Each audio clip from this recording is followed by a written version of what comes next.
Hello, I am Navina, the 31 as a teacher. आज चाहिँ Friday अनि यहाँ चाहिँ कपी समातेर हिजो चाहिँ कपी चाहिँ गर्ने धेरै थिएन तर आज लेखाउने काम चाहिँ धेरै छ अहिले चाहिँ म घरदेखि भर्खर निस्केको भ्यान चाहिँ यो हाम्रो घर अगाडिबाट जाने बाटोमा चाहिँ हिलो भएर भ्यान गइसकेछ अब चाहिँ गएर बस कुरेर जानुपर्ने हुन्छ आज बिहान अलिअलि पानी परेको थियो दिन चाहिँ चिसो चिसो दिन गरिरहेछ ओके आजको दिनमा के कस्तो हुन्छ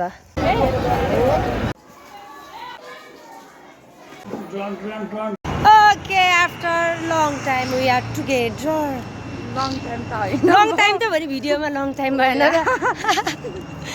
अनि हामी चाहिँ अहिले बसले छोडेर लावारिस भएर हिँडिरहेको छौँ के फाइदा भछ फाइदा भयो मेरो त वेट ज्यान घटेको नि मलाई त हावाले उडाउँछ क्या हो अझै घट्यो भने अनि हामी चाहिँ आज एटिएम लिन आएको नयाँ नयाँ जब गर्न थालेको एटिएम लिन आउँदा छुट्टै चुरीफुरी चलिरहेको छ स्यालेरी पाउने त्यस्तै हो के अरे एटिएम बोक्ने जाने ग्लोबल आइएमई एटिएम लिएर आयो यो हो मेरो एकाउन्ट नम्बर पैसा हाल्दिन इच्छा लागेकोहरूले चाहिँ पैसा हालिदिँदा हुन्छ फेरि प्लेन चढेर ग्लोबल आइएमईदेखि जाऊ विदेश हामी चाहिँ अब छुट्टिने दो बाटो आयो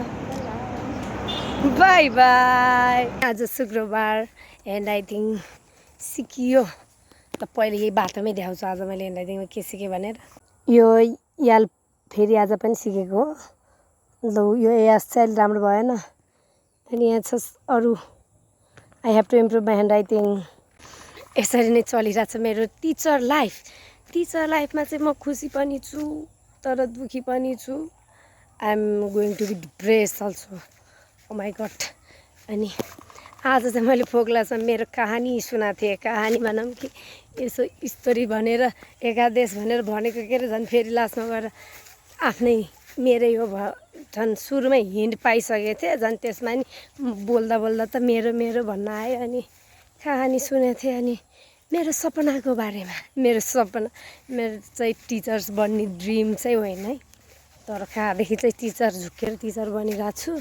सो मेरो सपना के थियो भनेर चाहिँ क्वेसन मार्क छोड्दै थिएँ सोध्दै थिएँ तर जुन दिन सही टाइम आउँछ त्यही दिन भनौँला सो आजको दिन चाहिँ रमाइलो भयो सो आजलाई यति नै सी यू ओ सन्डे चाहिँ स्कुल जानु पर्ने छ so see you on Sunday